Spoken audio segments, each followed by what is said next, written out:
Yes, this is the Lynk Co 03. Basically, a 90s British touring car for the 21st century. It's meaty, it's loud, somewhat traditional because we do have an ICE engine under here, but this car does come with some heritage. It is the first Chinese car to win an FIA sanctioned World Championship.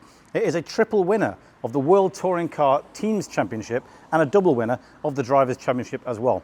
Now, this is a facelifted model, and as you can see, it has got quite aggressive. I mean, look at this face. Enormous air intake down here. Big flat bonnet with a kind of a shark nose on the front there, and even big fake air intakes down the side there that look like fangs on the side of the face. Certainly, you wouldn't want to see this at night.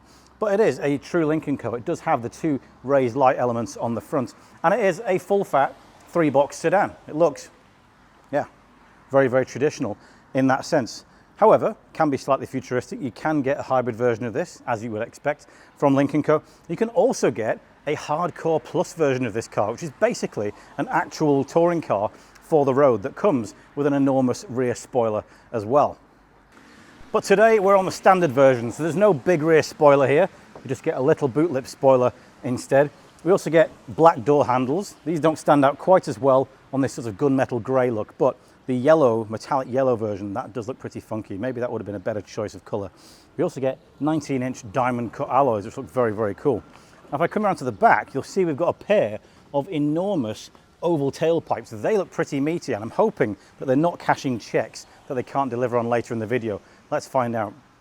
That being said, I do really like the treatment on the back of Lynk Co's. I love these individual little light elements that they have in the back. It does make a change to the traditional full-width light bar that you get in China and gives a kind of a 3D element, let's say, to the design of the car. Now, if we go into the boot here, 414 litres of space in there. That is pretty sizable, and we get fold-down rear seats as well, which is marvellous. If I close the boot, you'll see we get a nice little light show, and the badge lights up red as well.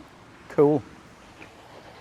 Now, you do get a hint of that touring car heritage as soon as you get into the 03. You feel it because your chair instantly embraces you. You've got big side bolsters on the base cushion and the backrest here, and they really hold you in position. You also get quite a lot of tilt angle on the base cushion too, so you can get into quite a cocoon position. It does feel quite a bit like a race car. Helped, of course, by the paddle shifts behind the steering wheel and the ability to go left and right up the gears with your little gear stick here in the middle as well. We get a 7-speed dual clutch transmission on this car. In terms of materials, they are quite premium, so leather on the steering wheel and the chairs, a bit of Alcantara up here as well, a kind of a neoprene style material on the dashboard there and the central tunnel. Yes, it's a bit dark, it's a little bit, a lot of black surfaces in here, but you get a bit of yellow contrast stitching just to lift it up a little bit. We've also raided the Volvo parts bin, Volvo of course being a 30% owner of Lynk Co. So we've got Volvo stalks here, and I believe these are Volvo switches for the windows as well. But it does overall feel like quite a premium interior experience.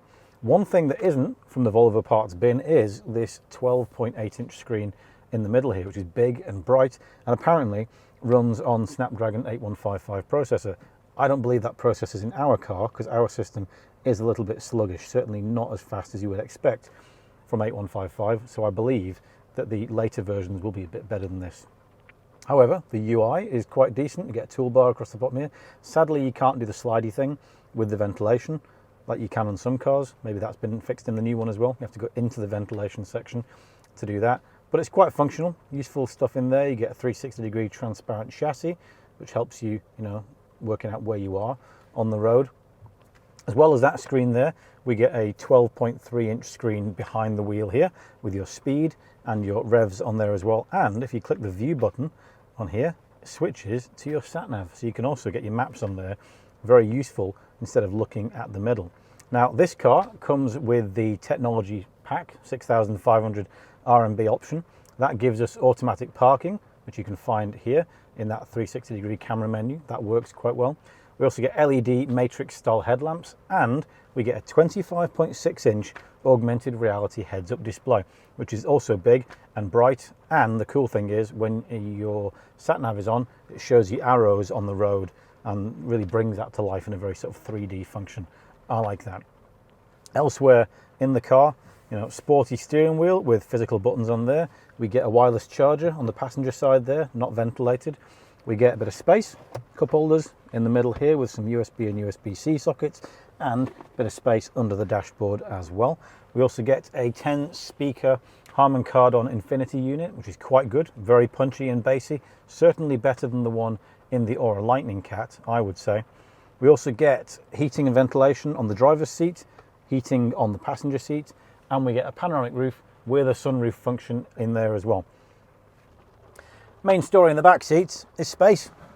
Even with this chair on the lowest setting, I've got loads of foot room down there, plenty of knee room, plenty of headroom as well. We are benefiting from the fact there's no battery under the floor, but we do get an exhaust tunnel down there, so we've got to make some peace with that. Got ventilation in the middle, USB-C and USB-C sockets, net pockets, decent door pockets. Also got an armrest with cup holders there as well, and of course these rear seats fold 40-60. Now unfortunately the last 2 days have been dominated by rain, but we've still managed to get a good test of this Lynk Co 03 and really see if it carries any of those touring car credentials out onto the road. Like the touring car, this is a front wheel drive car. You might be thinking, okay, front wheel drive, maybe not my favourite.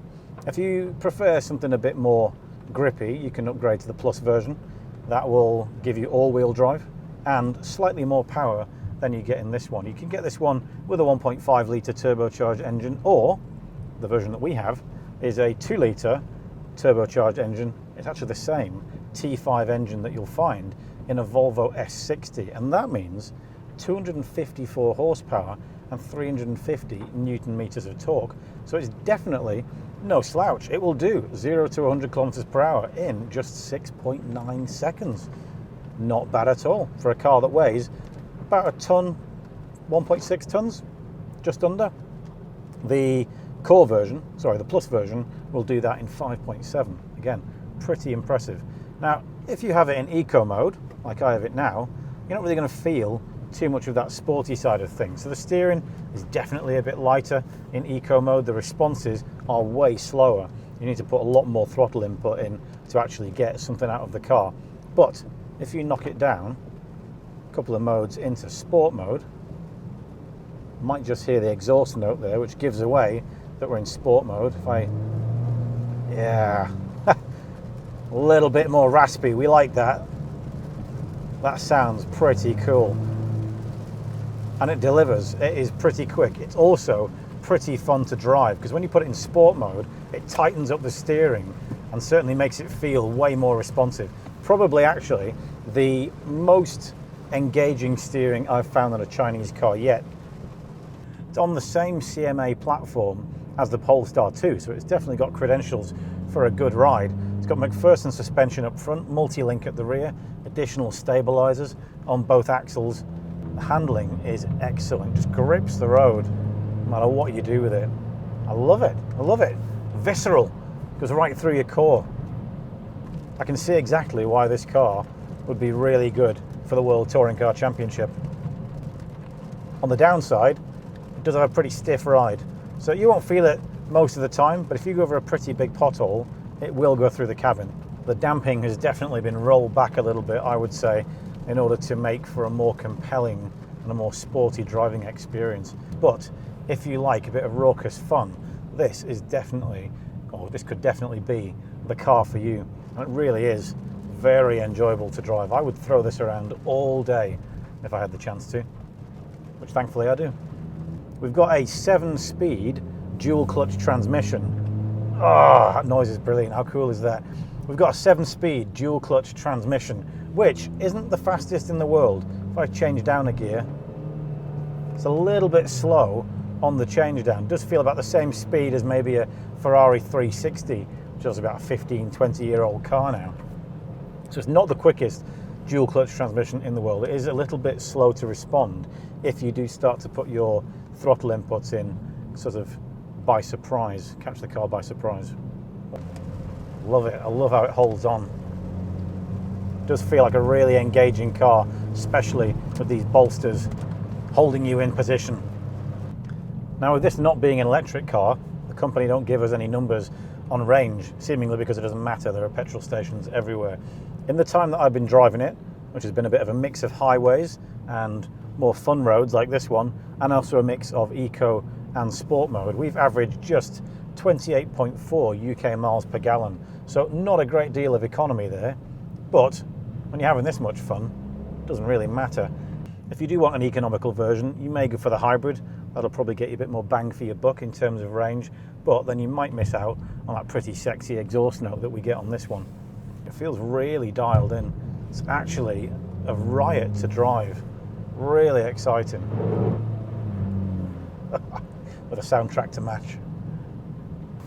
In terms of dimensions, this car is also fairly compact and therefore pretty manoeuvrable at the same time. It's just 4.68 metres long, it's 1.843 metres wide and 1.46 metres tall. It's also got a pretty decent wheelbase of 2.73 metres. That gives it a fairly compact turning circle too, of just 5.7 metres. Now perhaps the most compelling thing about this car is the price. The cheapest one is just 137,800 RMB. And if you go for the Halo option, which we have, it's 176,800 RMB, which is under £20,000 or under $25,000 for a car with 254 horsepower. It's absolutely brilliant. And the rain is probably coming down now as well. I think I'm going to back off a little bit so I don't bin it into that lake over there.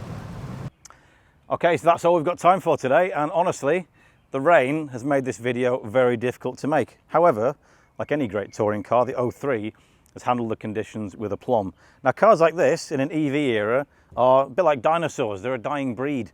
But if you like your cars to be riotous fun, affordable, and a bit old school at the same time, this car offers all those things in spades. Yes, the facelift may not have done great things for the looks. I think I preferred the way it looked beforehand. It has done plenty for the performance. 254 horsepower, great front wheel drive handling, and a raucous soundtrack to boot as well. It's a great little package. And honestly, if these cars are dinosaurs, I'm more than happy to be the Neanderthal. Thank you for watching. And if you do, thank you for subscribing, and we'll catch you next time.